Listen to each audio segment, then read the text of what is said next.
ظالمین قوم کو خوب جانتا ہے۔ قل ان الموت الذی تفرون منہ فانہ ملاقیکم، آپ فرما دیجئے کہ موت جس سے تم بھاگتے ہو تو وہ تم سے ضرور ملنے والی ہے۔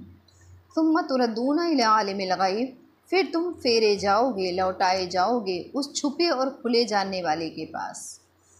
الی عالم الغیب والشہادہ، پھر اس چھپے اور کھلے جاننے والے کے پاس تم لوٹائے جاؤ گے۔ فَيُنَبِّئُكُم بِمَا كُنتُمْ تَعْمَلُونَ، اور اللہ تعالیٰ تمہیں باخبر کر دے گا، یعنی تم کو سب کچھ بتا دے گا جو تم کرتے تھے۔ کہا گیا کہ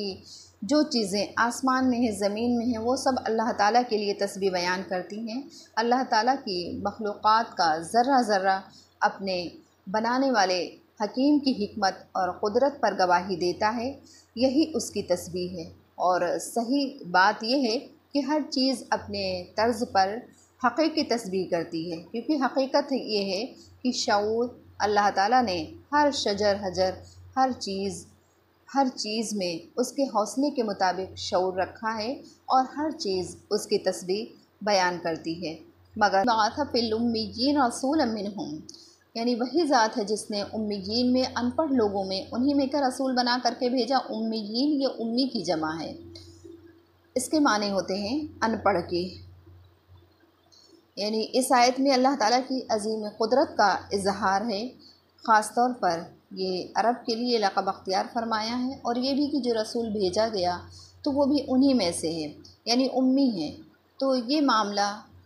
بڑا ہی حیرت انگیز ہے کہ یہ قوم ساری امی، اور جو رسول بھیجا گیا وہ بھی امی، اور جو فرائض اس رسول کے سپرد کیے گئے جن کا ذکر اگلی آیت میں آ رہا ہے، وہ سب علمی، تعلیمی، اصلاحی ایسے ہیں کہ نہ کوئی امی ان کو سکھا سکتا ہے، اور نہ امی قوم اس کو سیکھنے کے قابل ہے۔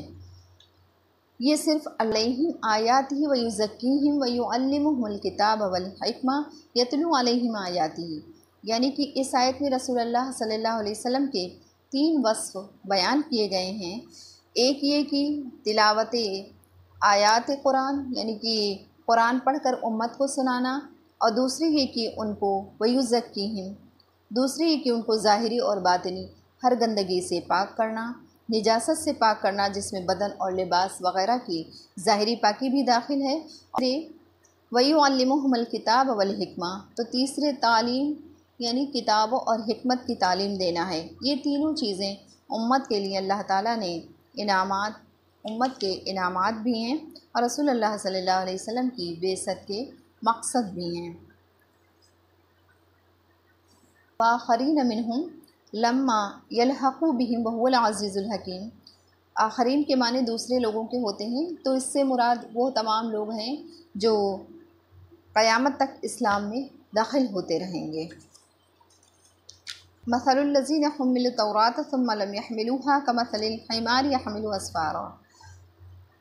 رسول اللہ صلی اللہ علیہ وسلم کی بعثت اور نبوت، امیین میں ہونا، اور آپ صلی اللہ علیہ وسلم کی بعثت کے 3 مقاصد کا ذکر کرنا جن الفاظ میں آیا ہے۔ پچھلی آسمانی کتاب توریت میں بھی آپ صلی اللہ علیہ وسلم کا ذکر تقریباً انہی الفاظ اور صفات کے ساتھ آیا ہے، جس کا مقصد یہ تھا کہ یہود آپ صلی اللہ علیہ وسلم کو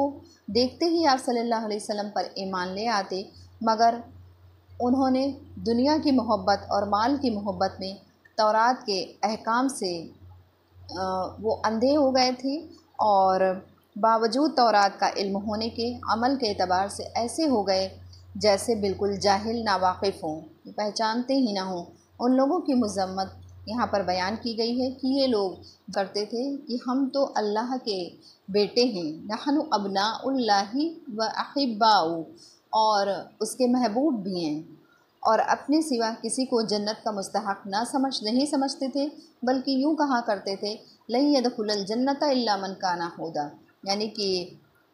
گویا کہ وہ آخرت کے عذاب سے اپنے آپ کو بالکل ہی محفوظ سمجھتے تھے، اور جنت کی نعمتوں کو بھی اپنا ذاتی جاگیر سمجھتے تھے۔ وہ سوچتے تھے کہ ہم ہی جنت میں داخل ہوں گے، اور یہ ظاہر ہے کہ جس شخص کا ایمان ایسا ہو کہ آخرت کی نعمتیں دنیا کی نعمتوں سے ہزاروں درجے افضل و بہتر ہیں، اور دنیا میں ہر وقت یہ دیکھتا ہے کہ دنیا کے رنج و غم اور تکلیفوں اور کو بھی دیکھتا ہے اور محنتوں سے اور دنیاوی زندگی محنتوں سے خالی نہیں ہے، بیماریاں بھی آتی رہتی ہیں اور اس کو یہ بھی یقین ہے کہ موت آتے ہی وہ عظیم نعمتیں اس کو مل جائیں گی جو کہ ہمیشہ ہمیشہ اس کے پاس رہیں گی۔ تو اس کا مقتضا یہی ہے کہ اگر اس میں ذرا بھی عقل ہے تو وہ اس کے دل میں موت کی تمنا پیدا ہو اور وہ دل سے چاہے کہ موت جلدی آ جائے تاکہ وہ اس دنیا کے رنج و غم سے نکل کر راحت میں پہنچ جائے۔ تو اس لیے رسول اللہ صلی اللہ علیہ وسلم کو ہدایت کی گئی کہ آپ صلی اللہ علیہ وسلم یہود سے فرمائیں کہ اگر تمہارا یہ دعویٰ ہے کہ ساری مخلوق میں تم ہی اللہ کے محبوب اور لاڈلے ہو اور تمہیں یہ خطرہ بالکل نہیں کہ آخرت میں تمہیں کوئی عذاب ملے گا، تو پھر عقل کا تقاضا یہ ہے کہ تم موت کی تمنا کر کے دیکھو، تم موت کی تمنا کرو۔ پھر قرآن نے خود ہی ان کی بات کا جواب دیا اور فرمایا وَلَا يَتَمَنَّوْنَهُ أَبَدًا بِمَا قَدَّمَتْ أَيْدِيهِمْ کہ وہ ہرگز موت کی تمنا نہیں کریں گے اس وجہ سے کہ انہوں نے اپنے ہاتھوں سے جو اعمال بھیج دیے ہیں آگے تو وہ جانتے ہیں نا، تو اس لیے وہ موت کی تمنا نہیں کریں گے۔ موت کی تمنا کرنے سے منع فرمایا گیا ہے۔ اس کا بڑا سبب یہ ہے کہ کسی شخص کو دنیا میں یقین کرنے کا حق نہیں ہے کہ وہ مرتے وقت ہی جنت میں جائے گا اور کسی قسم کے عذاب کا اس کو خطرہ نہیں، تو ایسی حالت میں موت کی تمنا کرنا اللہ کے سامنے اپنی بہادری جتانے کے برابر ہے، تو اس لیے موت کی تمنا نہیں کر سکتے ہیں۔ موت کی تمنا عادتاً موت کا سبب ہوتی ہے تو اس سے فرار حاصل کر سکتے ہیں۔ عقل بھی یہی ہے اور شرع بھی یہی ہے۔ رسول اللہ صلی اللہ علیہ وسلم ایک جھکی ہوئی دیوار کے نیچے سے گزرے تو تیزی کے ساتھ نکل گئے، اسی طرح سے کہیں آگ لگ جائے وہاں سے نہ بھاگنا، تو یہ عقل و شرع دونوں ہی کے خلاف ہے۔ صدق اللہ العلی العظیم۔